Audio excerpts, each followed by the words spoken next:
అది విశాలమైన ప్రహరీ గోడల మధ్య నిర్మించిన అందమైన భవనం. ఇంటి చుట్టూ చక్కని పూలతోట. దానిలో దేశ విదేశాల పూల మొక్కలు అనేకం పెరుగుతున్నాయి. చూడగానే సంపన్నుల ఇల్లు అని తెలుస్తోంది. లాన్ మధ్యలో ఒక కార్ పోయేందుకు వీలైన బాటలు ఉన్నాయి. ఒక పక్కన స్విమ్మింగ్ పూల్ ఉంది. పూల మొక్కల మధ్యలో అక్కడక్కడ ఫౌంటైన్లు ఉన్నాయి. వరండా అంతా షాండిలియన్స్ వేలాడుతూ కనులు మిరుమిట్లు గొలిపే వెలుతురును విరజిమ్ముతున్నాయి. లోపల గదుల్లో రంగురంగుల బోర్డర్స్, బొమ్మలు, అల్లిన ఖరీదైన తివాచీలు పరచి ఉన్నాయి. హాల్లో అప్పటికే కొందరు చేరి ఉన్నారు. మయూరిని నేరుగా పై గదుల్లోకి తీసుకుని పోయాడు నరేష్. వెడల్పైన జరి అంచుగల చీర ధరించిన ఒక ఆమె అక్కడ చేరిన కొందరితో కబుర్లు చెప్తోంది. ఆమె శరీరం మరగ కాచిన పాలమీగడ వర్ణంలో తరళాయితమవుతోంది. రవ్వల నెక్లెస్ మీదకి కరెంటును తీసి కాంతులు ప్రతిఫలించి ఆ కిరణాలు కళ్ళల్లో గుచ్చుకుంటున్నాయి. ఆమెకు తెల్లదనమనగా అధికమైన ప్రేమలా ఉంది. ఫోన్ తెలుపు, ఫ్యాన్ తెలుపు, గోడలకు అతికించిన ఆయిల్ పేపర్ తెలుపు, ఫోమ్ బెడ్పై పరచిన దుప్పటి తెలుపు, దిండు కవర్స్ తెలుపు, డోర్ కర్టెన్స్ తెలుపు. పాల సముద్రంలో స్రభవించిన లక్ష్మీదేవికి తోడబుట్టిన దానిలా అనిపిస్తుందేమో. ఆమె తెల్లగా నవ్వగలదు. మయూరిని వెంట పెట్టుకుని అక్కడకు రాగానే మాట్లాడడం ఆపేసిందామె. మయూరిని చూసి తెల్లగా నవ్వింది. మా తమ్ముడు అన్నమాట సాధించి తీరుతాడు అంది. నరేష్ మయూరిని వారందరికీ పరిచయం చేశాడు. ఆ ఇంటి యజమానురాలు మయూరిని లోపల గదుల్లోకి తీసుకుని వెళ్ళి కూర్చోమని ఓ తెల్లని కుర్చీ చూపించింది. పని మనిషిని పిలిచి తెల్లని కప్పులో పాలు తెప్పించి ఇచ్చింది. ఆ గదిలో పరచి ఉన్న తెల్లని కార్పెట్ మీద కాలు తగిలితే అది మాసిపోతుందేమో అన్నట్లుగా ముడుచుకు కూర్చుంది మయూరి. ప్రదర్శనకు అవసరమయ్యే వస్తువులన్నీ అమరించి వెళ్ళిపోయింది గృహస్థురాలు. నరేష్ వేడుకలో పాల్గొనకుండా 4 బల్లలు చేర్చి వరండాతో కలిపి చక్కని వేదిక తయారు చేశాడు. వచ్చిన అతిథుల కోసం లాన్లో పూల మొక్కల మధ్య కుర్చీలు అమరించాడు. ముఖ్య అతిథుల కోసం ముందు పక్క సోఫాలు వేయించాడు. కేక్ కటింగ్ కోసం అది పూర్తయ్యేలోగా తను చేయవలసిన ఏర్పాట్లు అన్నీ పూర్తి చేశాడాయన. తన పని పూర్తవగానే మయూరి కూర్చున్న గదిలోకి వచ్చాడు. అప్పటికి అలంకరణ పూర్తి చేసుకుని సంసిద్ధురాలై కూర్చుంది ఆమె. ఆ గది నుంచి ఆమె వేదిక దగ్గరకు వచ్చే దారి అంతా షాండ్లియస్ దీపాలు వెలిగించి చీకటి అయ్యేలా చేశాడు. ఆ చీకటిలో తాను దారి చూపుతూ ముందుకు నడిచాడు.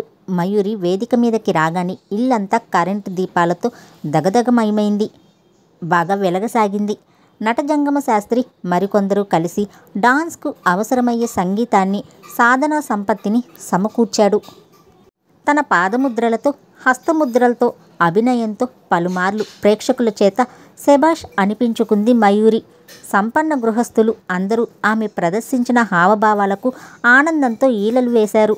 ప్రోగ్రాం పూర్తయ్యాక డాన్స్ మాస్టర్ అండ్ పార్టీకి తృప్తిగా అయ్యేలా డబ్బిచ్చి పంపించేశాడు నరేష్. డ్రెస్ మార్చుకుని వెళ్లేందుకు సంసిద్ధురాలే కూర్చున్న మయూరి దగ్గరకు వచ్చాడు. అతని వెంట అతని అక్కగారు కూడా వచ్చారు. మీ ప్రోగ్రాం చాలా బాగుంది. మీరు ప్రదర్శించిన హావభావాలు తెల్లని రాజహంసల కదలికల్ని జ్ఞాపకం తెచ్చాయి అన్నదామె తెల్లగా నవ్వుతూ. Very great. ఇంకా ఈ నగరంలో పెద్దవాళ్ళెవరు ఫంక్షన్స్ జరిగేటప్పుడు మిమ్మల్ని పిలవకుండా ఉండలేరు. ఇంత టాలెంట్ మీ స్వంతమై ఉండగా మీరు ఎవరికీ తెలియకుండా అలా ఉండిపోవటం వల్ల ఎంత నష్టం జరిగేదో అన్నాడతడు ఎంతో ఉత్సాహంతో. అవును తమ్ముడు, ఇప్పుడు నువ్వు ఈ ప్రోగ్రాం ఏర్పాటు చేయడంతో ఈమె కీర్తి తెల్లని చల్లని వెన్నెల్లాగా నగరంలోని ప్రముఖుల ఇళ్లలోకి ప్రాకింది. ఈమెకు ఉజ్వలమైన భవిష్యత్తు ఉన్నదనిపిస్తోంది అంది ఇంటి యజమానురాలు ప్రశంసాపూర్వకంగా మయూరి వైపు చూస్తూ. ఆ పొగడ్తలకు మయూరి సిగ్గుపడి తలదించుకుంది. భవిష్యత్ సంగతి ఎత్తగానే మయూరి ముఖం నల్లనయింది. కన్నులు తడిశాయి. ముఖం మరిపైకి ఎత్తలేదామె. మయూరి, ఇంద తీసుకో ఇది అన్నాడు నరేష్.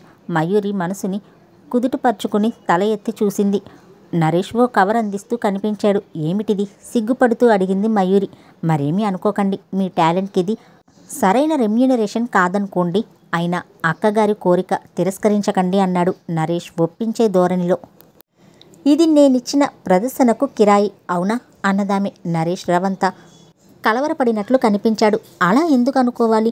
చంద్రునికో నూలు పోగు చిన్న బహుమానం అనుకోండి అన్నాడు. 1000 రూపాయల చెక్కు రాసి ఇచ్చింది అక్క అన్నాడు మళ్ళీ తనే.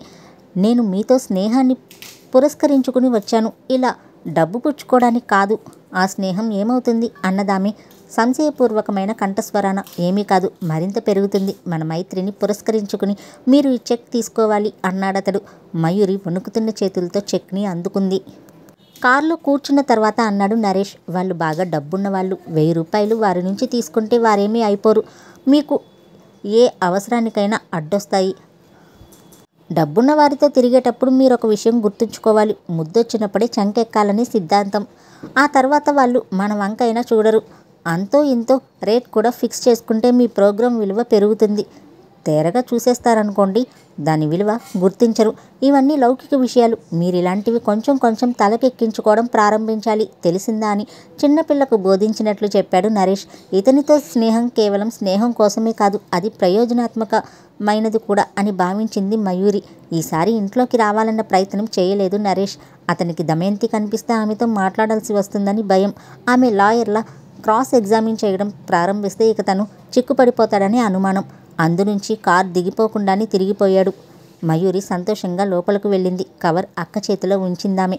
దాన్ని విప్పి చూసింది దమయంతి. 1000 రూపాయలకు రాసి ఉన్న చెక్ అది. చెల్లి, ఈ చెక్ ఆ ఇంటి వారిచ్చారా అంది. అవునక్క, వారే ఇచ్చారు. వద్దన్నాను, తీసుకోవాల్సిందేనని పట్టుపట్టారు. మరీ ఖండితంగా చెప్పేస్తే బాధపడతారని తీసుకున్నాను అంది మయూరి అక్క వంక భయంగా చూస్తూ. వారివ్వటం తప్పు కాదు, నువ్వు పుచ్చుకోవటం పొరపాటు కాదు. కానీ ఇలాగే ఎవరో ఒకరు ఇస్తూ ఉండాలని, నువ్వు పుచ్చుకుంటూ ఉండాలని మాత్రం కోరుకోకు. ధనార్జన అనేది ఒక వ్యసనం. ఆ వ్యసనంలో పడ్డవారికి జీవితంలో చాలా సుఖాలు దూరమవుతాయి. బ్రతుకులోని ఎన్నో విలువలు ధనార్జన మీద వ్యసముంచిన వారికి అందకుండా పోతాయి.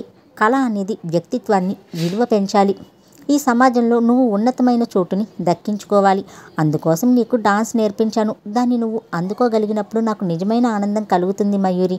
అందునుంచి కళను ధనార్జనకు అడ్డు పెట్టుకోకు. ఇంకా జరుగుబాటంటావా?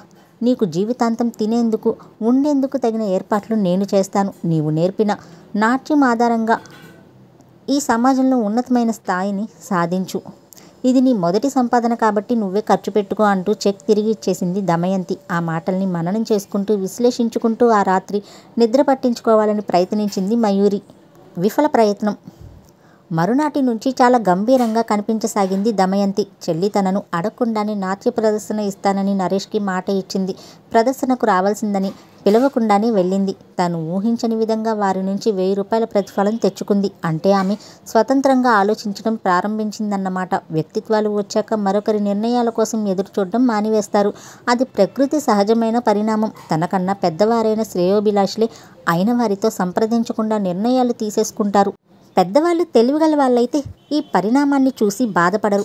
వారికి వ్యక్తిత్వాలు వచ్చాయని సంతోషపడతారు. మయూరి ప్రకృతి సహజమైన పరిణామంలో తన నుంచి రవంత దూరం అవుతోందని గ్రహించింది దమయంతి.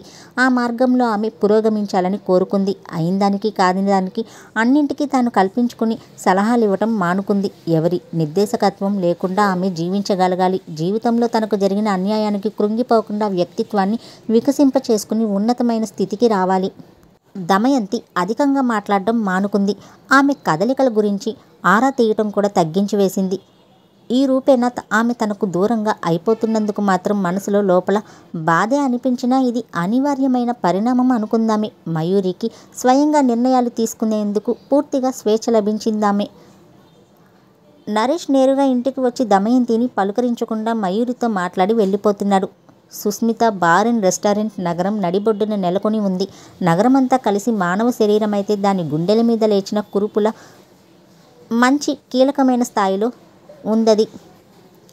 ఆ కేంద్ర బిందువును చుట్టుకుని దగ్గర ప్రాంతాల్లో అనేక వ్యాపార కేంద్రాలు ఉన్నాయి. డబ్బు మంచినీరులా ప్రవహించే బంగారం, వెండి, నగల వ్యాపారస్తులు, వస్త్రాల విక్రేతలు, ఇంకా పలు రకాల వ్యాపారాలకు ఆ ప్రాంతంలో షాప్స్ ఉన్నాయి. డబ్బు బాగా ఉన్నవారికి తప్ప ఆ ప్రాంతాల్లో పని ఉండదు. ఉన్నా రాలేరు. అక్కడి రేట్లు అలా మండిపోతూ ఉంటాయి. ఓ హోటల్లో కాఫీ తాగాలి అంటే 5 రూపాయలు అవుతుంది. సినిమా హాల్స్ ఎప్పుడు రద్దీగానే ఉంటాయి. బ్లాక్లో కొంటే తప్ప టికెట్స్ కూడా దొరకవు. అటువంటి వ్యాపార కేంద్రం ఆ చోటు అవుతుందని ఒకప్పుడు సుస్మిత బార్ అండ్ రెస్టారెంట్ యజమాని అయిన ఆ యువకునికి తెలియదు. కొన్ని దశాబ్దాలకు పూర్వం ఆ చోటు నగరం చివర అన్నట్లుగా ఉండేది. ఆ చోటున పగలు ఒంటరిగా పోవాలి అంటే భయం అనిపించేలాగా ఉండేది. ఆ రోజుల్లో కొద్ది మొత్తాన్ని రెవెన్యూ అధికారులకు చెల్లించి భూమిని కైవసం చేసుకున్నాడు అతను.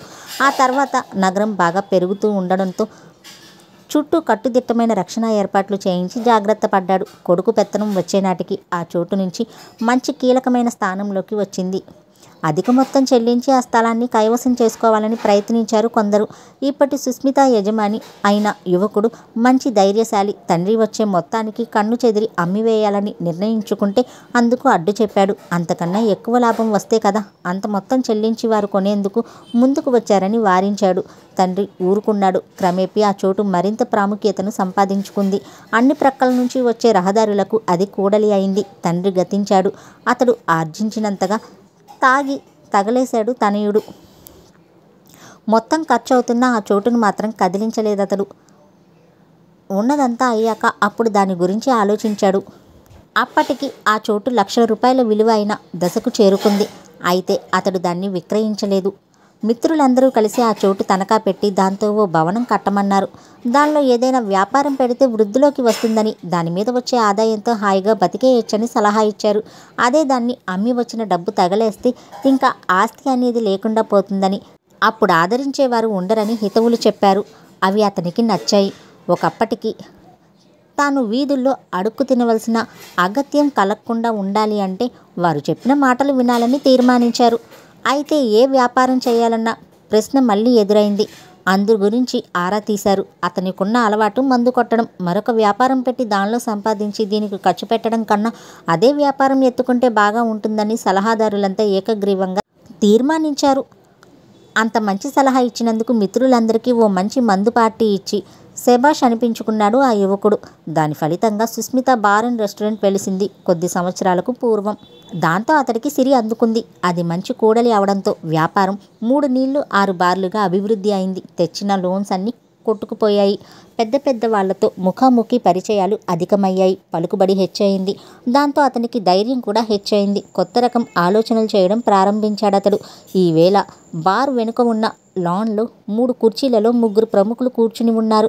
వారి మధ్య ఈ కొత్త ఆలోచన తాలూకు చర్చ నడుస్తోంది. వారిలో ఒక ఆయన బార్ యజమాని అయిన యువకుడు, రెండవ వ్యక్తి ఒక సెంట్రల్ ఎక్సైజ్ అధికారి, మూడో వ్యక్తి ఉద్యోగం ఊడిపోయిన ఒక మాజీ లెక్చరర్. అతడే శకుంతల భర్త. శకుంతల మరణంతో విశృంఖులైనాడు. ఆమె ఉద్యోగం చేస్తూ మరణించింది కాబట్టి గ్రాట్యుటీ వగైరాలు, ఇన్సూరెన్స్కు తోడుగా పెద్ద మొత్తం వచ్చాయి. లెక్చరర్ స్వభావరీత్యా డబ్బు రావడంతో ఉద్యోగానికి తిలోదలాలు ఇచ్చివేశాడు. ప్రస్తుతం ఈ బార్ యజమానికి అతడు పూర్వ పరిచయం కలిగిన వ్యక్తి అయి ఉండటం నుంచి అతనితో కూర్చున్నాడు. బార్ పెట్టమని సలహా ఇచ్చిన వారిలో అతడు ఒకడు. అందునుంచి అతడంటే బార్ యజమానికి కొంత గౌరవం. చదువుకున్నవారు కావడంతో బయట ప్రపంచంలో కొంతమంది పెద్దవారితో పరిచయం ఉన్నవాడు కావడం నుంచి లెక్చరర్ తనతో ఉండవలసిన అవసరం కూడా ఉందని గుర్తించాడు యువకుడు. అతని స్నేహం విడిచిపెట్టలేదు. ఇప్పుడు వారి మధ్య జరుగుతున్న చర్చ వ్యాపారంలో చేయవలసిన మార్పుల గురించి. వారు కూర్చున్న చోటున పాశ్చాత్య సంగీతం వినిపిస్తోంది మంద్రస్వరాన. ముగ్గురికి ముగ్గురు మందు పుచ్చుకోవడంలో ఉద్దండులు కావడం నుంచి కాక్టైల్ లాగించేస్తున్నారు. అయితే నన్నిప్పుడు ఏం చేయమంటారు అని అడిగాడు యువకుడు మిగిలిన ఇరువురి వంక చూస్తూ. వారిద్దరూ ముందు ఒకరి ముఖాలు ఒకరు చూసుకున్నారు. బార్లో ప్రత్యేకమైన ఆకర్షణీయమైన ప్రోగ్రామ్స్ ఎవరైనా ఏర్పాటు చేస్తే ఆదాయం ఇంకా పెరుగుతుంది అన్నాడు సెంట్రల్ ఎక్సైజ్ ఉద్యోగి. మ్యూజికల్ నైట్స్ పెట్టిస్తే ఎలా ఉంటుంది అన్నాడు యువకుడు. అంత వ్యాపారం చేస్తున్నా ఇంకా అతన్ని విడిచిపోని అమాయకత్వం గురించి మిగిలిన ఇద్దరు నవ్వుకున్నారు. మ్యూజికల్ నైట్స్ అయితే మజా ఉండదు. డాన్స్ ప్రోగ్రామ్స్ అయితే జనం బాగా ఇష్టపడతారు. వాటికి కూడా ఖర్చు బాగా తక్కువ అవుతుంది. అందునుంచి అవే మంచిది అంటూ తన ఆలోచన చెప్పేశాడు మాజీ లెక్చరర్. ఎక్సైజ్ శాఖ ఉద్యోగి నవ్వాడు. అలా ఏర్పాటు చేయడం కష్టసాధ్యం అంటాను. డాన్స్ అన్ని వెతికి తెచ్చుకోవాలి. వాళ్ళకి వీడిది రక్షణ ఇవన్నీ గొడవలు.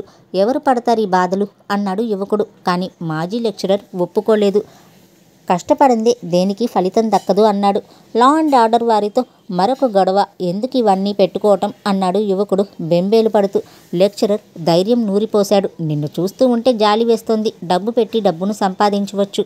అన్ని కష్టాల్ని డబ్బుతో అధిగమించవచ్చు అన్నాడు. నిజమే కానీ అని ఇంకా సందేహించాడు యువకుడు.